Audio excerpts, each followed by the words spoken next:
Hello everyone, मैं हूं doctor टीना शर्मा। तो आज हम बात करने वाले हैं कि ओव्यूलेशन जो है, अगर आपको पहले से पता होता है तो आप अपने हस्बैंड से उसी टाइम पे रिलेशन रख सकते हैं और उससे आपकी प्रेगनेंसी जो है जल्दी होने की संभावना रहती है। तो मैंने पिछली वीडियोस में अपनी बात करी थी कि जिनके रेगुलर साइकिल्स होते हैं तो उसमें आपको अपनी पीरियड जिस दिन आया है उसके बाद 10वें दिन से आपको संबंध बनाने चाहिए, एक दिन छोड़कर एक दिन, और ऐसा अगले 10-12 दिनों तक करेंगे तो उसमें आपकी संभावना ज़्यादा रहती है कि आप प्रेग्नेंट हो जाएं। लेकिन अगर आपके इरेगुलर पीरियड्स हैं, आपको 2-2, 3-3 महीने में पीरियड्स आ रहे हैं, खासकर ऐसा पीसीओएस के केस में होता है जब पॉलीसिस्टिक ओवरी होती है, तो ऐसे में आपका हर महीने ओव्यूलेशन नहीं होता है, तो पीरियड्स भी आपके इरेगुलर होते हैं, 2 महीने, 2.5 महीने, 3 महीने, तो ऐसे में आपको ओव्यूलेशन का पता ही नहीं लगता है।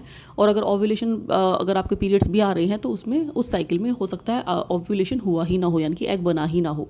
तो ऐसे में जो है कंसीव करना थोड़ा सा मुश्किल हो जाता है। तो ऐसे में आप बाकी चीज़ों की हेल्प ले सकते हैं, जैसे कि आप फॉलिकुलर मॉनिटरिंग करवा सकते हैं, आप डॉक्टर के पास जा सकते हैं। सबसे पहला स्टेप होता है ट्रीटमेंट का, जिसमें आपको फॉलिकुलर मॉनिटरिंग यानी कि अल्ट्रासाउंड से देखा जाता है कि आपका ओव्यूलेशन हो रहा है या नहीं।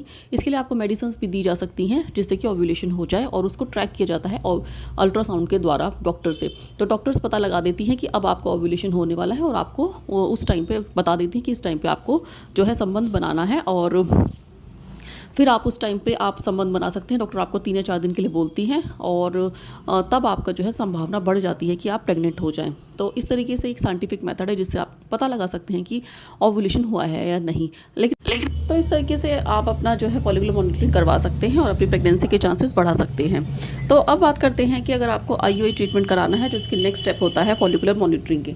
तो फॉलिकुलर मॉनिटरिंग में जैसे कि आपको नेचुरली बोला जाता है कि रिलेशनशिप बनाइए। आईयूआई में आपको जो है हस्बैंड के स्पर्म को वॉश करके जो है आपको आपके यूट्रस में डाल दिया जाता है, और फिर उसके बाद अपने आप बाकी चीज़ें नेचुरली होती हैं, जैसे कि फर्टिलाइजेशन है, एम्ब्रियो का इम्प्लांटेशन है, बाकी सब चीज़ें नेचुरली होती हैं। सिर्फ आईयूआई में जो है आपके हस्बैंड के स्पर्म को वॉश करके वो मैनुअली डाला जाता है। तो इस तरीके से 2 ट्रीटमेंट मैंने आपको बताए हैं जो कि काफ़ी बेसिक ट्रीटमेंट हैं।